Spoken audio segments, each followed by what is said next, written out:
with? Man, you're with the world's greatest DJ, so they say. You know what I mean? DJ Cash Money. All right, Where are you from? from Philadelphia. You got Philadelphia had pretty big contribution to the history of hip hop, right? Well, we have a Schoolie D, the originator of gangster rap. He influenced Dr. Dre and all that gangster stuff. And you have the Jazzy Jeff, Fresh Prince, you know, their contributions. Cash Money, Marvelous, Steady B, Cool C, 3 Times Dope, Tough Crew, Bahamadia, The Roots, Boys the Men, Patti LaBelle, it goes Dr. J, it goes back and back and back, man. What was the difference between what was happening in Philadelphia and what came out of the South Bronx? Like, how did you guys flip it? Was there something in terms of DJing, like what happened in Philly? Well, the focus was more on the MC, I think, and you know, from New York. We kind of flipped it to make the DJ more of the focus. What was the first thing you ever heard from the original? Like, what was the first hip hop you ever heard that moved you? That you said, "Wow, that's different. I want to do that," or anything like that. I think when I heard Grandmaster Flash, I used to collect a lot of underground New York tapes, and I think when I heard him, I cut up like, this was a song by Vaughn Mason, Get Down. I think it's called Bounce, Rock, Roll, Skate. And he cut a part on there called Get Down. Man, that was the best thing I ever seen, ever heard, man. And I think that's what really catapulted me into getting in this whole hip-hop thing. What was it about it? Like, kind of more specifically, like, what was it about the sound that you just said it's different? I don't know, man. It was just like the way he was catching the record. You know, I'm a music lover from the beginning. I just love music, but the way he was just cutting that record up, man. And then he was switching different records, like catching like different break beats and stuff. That was the best thing since bubblegum to me, man. So what'd you do? Well, I copied his. I got 2 of the same records and tried to copy as much as I could. And from there, I just created my own style, man. After I learned his style, I took it to another level. And I was hooked from that day on. Yeah.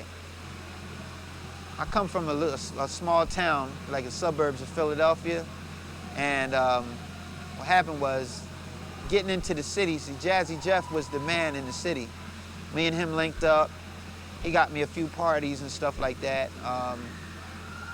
Then my reputation started growing. You know, I went from doing tapes to doing house parties to doing college parties and school dances.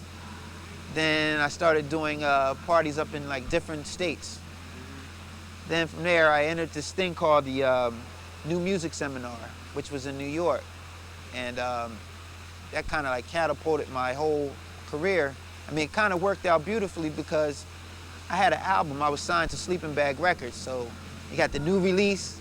He's the new champion, you know. So it kind of, like people in England, or yeah, that's what he was kind of telling yeah, and it kind of really catapulted my my career real fast. Was that a shock? No, because I always knew I was the greatest DJ. I was the greatest DJ out there at that particular time, you know. Right. And it was just pretty much proving it by winning all these different contests. Yeah. One last question then is, how do you think battles have changed, like just kind of over the years? Like, are battles as meaningful as they used to be?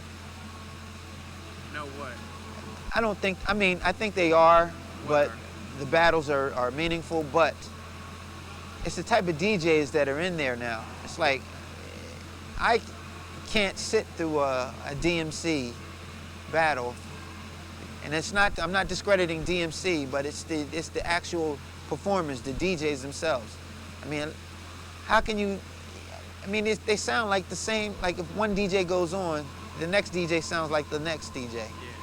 And it's like, I noticed by me hanging around all these guys, like before the battles, they go and hang with one another in their rooms cutting. I'm like, yo, you're showing this guy, you're about to, the whole purpose of you being here is to win the award, win the glory, right? How can you win the glory when you're showing the guy you're supposed to go up against your routine you're going to do up against him? I don't understand. Right. And I guess one last question. What do you think about this? Not ScratchCon specifically, but there's just a lot of talk about how the DJ, maybe since the mid '90s, like there is kind of a new DJ movement. Let's face it, it just is. A lot of people buying turntables and Right. ScratchCon and everything. You know, what do you think about that? That's beautiful. What is beautiful? It's beautiful that there's more DJs in the world. We need that. But now what we need is to get more of these companies to get involved with the DJs. You know, I mean, turntables are very expensive. For an average kid who's not even working, he's gonna have to save up a lot of money and do his whatever hustle he's doing to get the money to buy these turntables.